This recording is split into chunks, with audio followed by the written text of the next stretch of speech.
Today, we're really digging into a topic that touches so many lives around the world, smoking.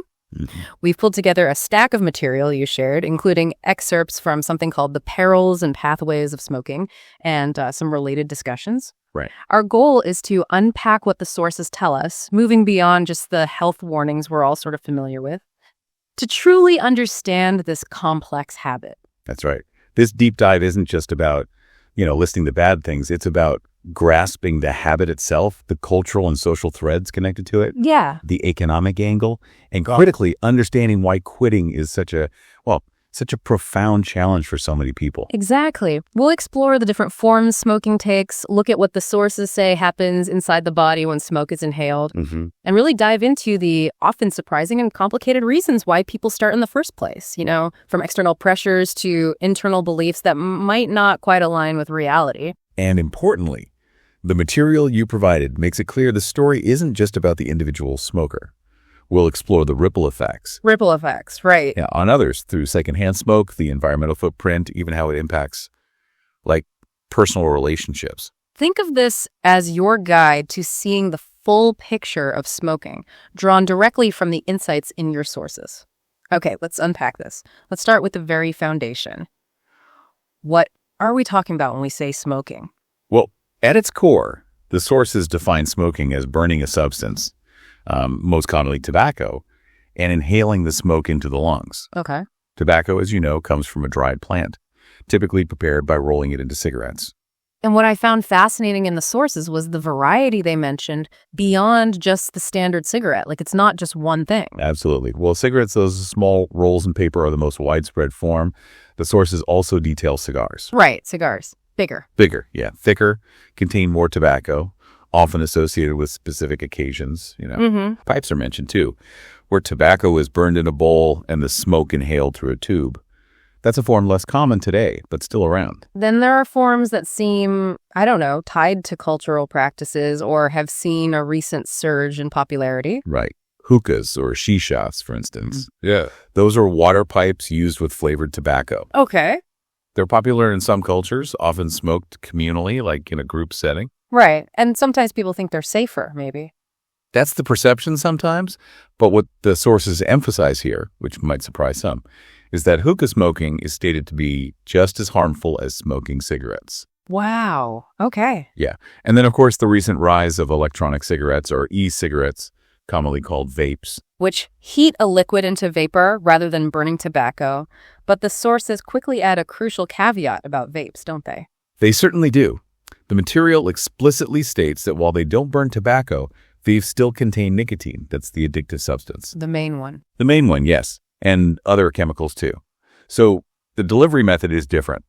But the core issue of addiction and exposure to potentially harmful stuff remains, according to your sources. So it's across the board then? Pretty much. Smoke from any of these forms contains numerous chemicals, many of which are described as very harmful. So once that smoke is inhaled, what's happening inside the body based on the material? What's the pathway? The pathway is direct. The smoke enters the lungs, and from there, the chemicals it contains are absorbed straight into the bloodstream. Okay. Once in the blood, they're circulated throughout the entire body, reaching vital organs and tissues. And the central player in the addiction story, according to the sources, is nicotine. That keeps coming up. Nicotine is pinpointed as the primary addictive substance in tobacco. When it hits the brain, it triggers an immediate effect. Like what? Which the sources describe as a brief feeling of calmness or even happiness, a short-term boost. And that short-lived feeling is where the cycle really takes hold, I guess. Precisely. That pleasant sensation is fleeting. It fades pretty quickly. As it fades, the body craves it again, prompting the person to smoke more to recapture that feeling. Right, chasing that feeling. Exactly. And the more this happens, the more the body adapts and becomes dependent on the presence of nicotine, establishing the addiction cycle. Which makes breaking that cycle incredibly difficult. It sounds really tough. It absolutely is. The sources explain that when someone whose body is used to nicotine tries to stop, they often experience withdrawal symptoms, things like physical discomfort or increased stress. The withdrawal. Yes.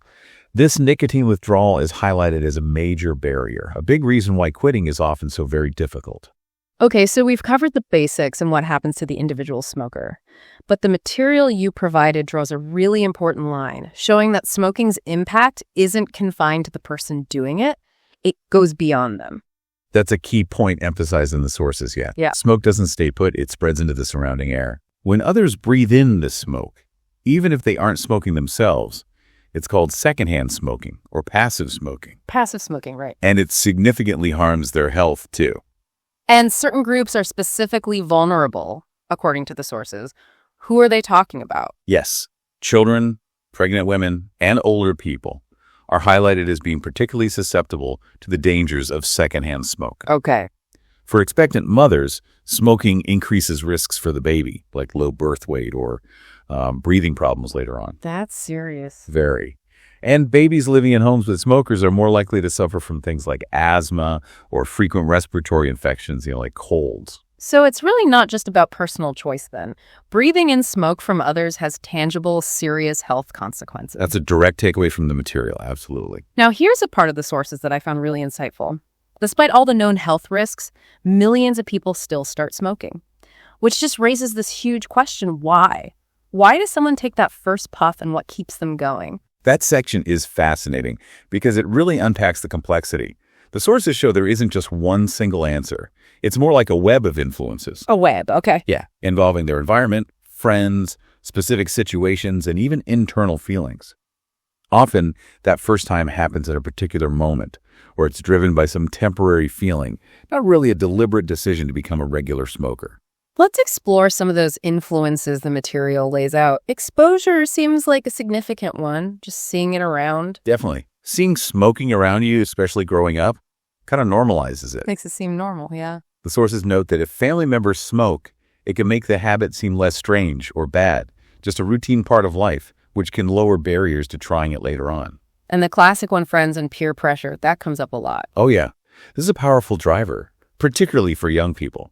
That desire to fit in, to not feel excluded from a group where smoking is common, and what might start as just occasional smoking, simply to belong. Just trying it out. Yeah, it can very, very easily transition into a regular habit, and then, as the sources explain, addiction. The material also points to the historical influence of media, how it used to be portrayed. Yes, in the past, advertising and depictions in media often presented smoking as, like, stylish or linked it to successful figures. Right, very glamorous sometimes. Exactly. And while direct advertising is now heavily restricted in many places, that lingering cultural image, sometimes still present in films, can make smoking seem attractive or exciting. And the belief that it helps with stress relief, that feels really widespread, like the go-to coping mechanism for some. It is, and the sources address this directly. The idea is that it helps someone relax during difficult times, whether that's work, school, or personal issues. But does it actually work? Well, the sources acknowledge a temporary feeling of calm, but they're very clear. This feeling doesn't last, and it creates a cycle where the person feels they need to smoke to manage stress.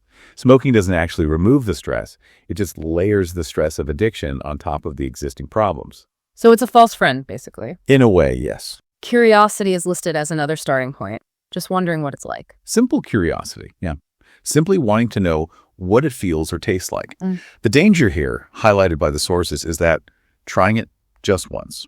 Famous last words. Heck, could be that just once can be the pathway that rapidly leads to regular smoking and addiction for many individuals. What about the idea that it aids weight loss? I've heard that one too. The sources mention this belief that smoking reduces hunger and helps people eat less to stay slim. Right. But while nicotine might have some effect on appetite, the sources unequivocally state this is an unhealthy and profoundly damaging method. They essentially say the severe bodily harm from smoking massively outweighs any perceived minimal weight benefit. Right. Not a good trade-off. Not at all. Culture and tradition also play a role, you mentioned. Yes. In certain communities, smoking is woven into social gatherings, celebrations, or maybe even seen as a gesture of hospitality or respect. When it's accepted as just a normal part of community life, it can be adopted without really questioning the risks, according to the material. Some sources note a belief in improved concentration, too, like for studying. Yes, the idea that smoking helps with focus for studying or working. Seeing others do it can lead someone to assume there are cognitive benefits and try it hoping for, increased focus. Again, likely temporary, if anything. And for teenagers, rebellion is often cited, that urge to push back. Exactly. Wanting to assert independence, push boundaries, break rules. If smoking is perceived as forbidden or adult, it can become an appealing act of rebellion or a way to feel in control. But it can backfire. Hugely. What starts as a statement can solidify into a habit that's incredibly hard to break. And the final, perhaps most critical reason the sources give for why people start is underestimating the power of addiction itself. This is a huge takeaway. Many new smokers genuinely believe they can stop whenever they want. They don't fully grasp the long-term effects or the physical grip of nicotine. They think they're in control. Right. But the sources are blunt. The body gets used to nicotine, turning what begins as maybe an occasional activity into a daily routine and a full-blown addiction, often before the person fully realizes what's happening. So the sources draw a really sharp contrast here. The initial drivers fitting in, curiosity, stress relief, rebellion, they're framed as temporary feelings or fleeting moments. Exactly. While the consequences and dangers that result from smoking are described as very real and profoundly long-lasting, the material you provided explicitly states that smoking brings no real, lasting benefit. Okay, shifting gears a bit from why people start to what happens after they've begun. The sources show the effects extend far beyond just physical health. That's right. They impact the body, yes, but also the mind and everyone connected to the smoker.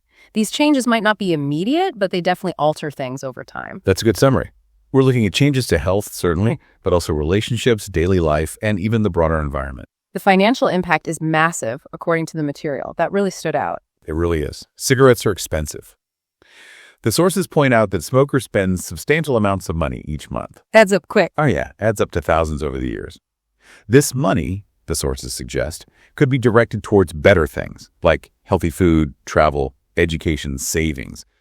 Many smokers only later realize the enormous financial cost. And there are significant personal and social consequences mentioned too, things beyond money. For sure. The smell is a major one. Ah, yes. It's often very unpleasant to non-smokers, clinging to clothes, hair, permeating homes and cars. This can create a literal distance in relationships sometimes. Yeah, I can see that. Also, the increasing restrictions on smoking in public places mean smokers might find it difficult to be comfortable or participate fully in non-smoking environments. It's like restaurants or offices. Exactly. Restaurants, offices, public transport. It limits their activities and maybe their social ease. And I was struck by the details about the environmental effects. It's more than just, the air pollution from the smoke itself. Absolutely. While air pollution is a factor, the sources highlight cigarette butts as a significant environmental issue, a huge litter problem. Those things are everywhere. They are a major source of litter globally on streets, in parks, everywhere. They take years to decompose and often end up in waterways. Oh, dear. Yeah, rivers, lakes, oceans, harming aquatic life and polluting ecosystems. And tragically, carelessly discarded lit cigarettes are sometimes the cause of devastating forest fires. Wow. Okay, let's circle back to the health effects, because while we've touched on them, the sources get quite specific about how the chemicals impact the body over time. It's not just one thing. No, it's systemic. Yeah. The combined effect of the chemicals in smoke alters fundamental systems. The lungs, the heart, the skin, even the immune system. Okay. Overall, breathing becomes more labored, and the body's resilience is weakened. Early signs might be things like a persistent cough or shortness of breath, maybe feeling tired. Mm-hmm. But more severe chronic issues tend to develop later on. What happens specifically to the lungs? That's the obvious one, right? Oh, it is. The sources describe damage that makes easy breathing difficult. Smokers often feel winded by simple tasks like climbing stairs. Yeah. They cough more as their lungs try to expel foreign substances. This damage lays the groundwork for really serious respiratory diseases.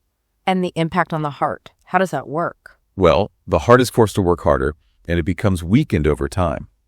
Smoking significantly elevates the risk of high blood pressure, heart attacks, and other cardiovascular diseases. And not just for older people. Note, the sources specifically caution that these problems aren't limited to older smokers. Even young people who smoke can begin developing these issues. It starts early. The sources also mention visible effects, like on the skin. How does that happen? Yes, this is often overlooked, but quite noticeable.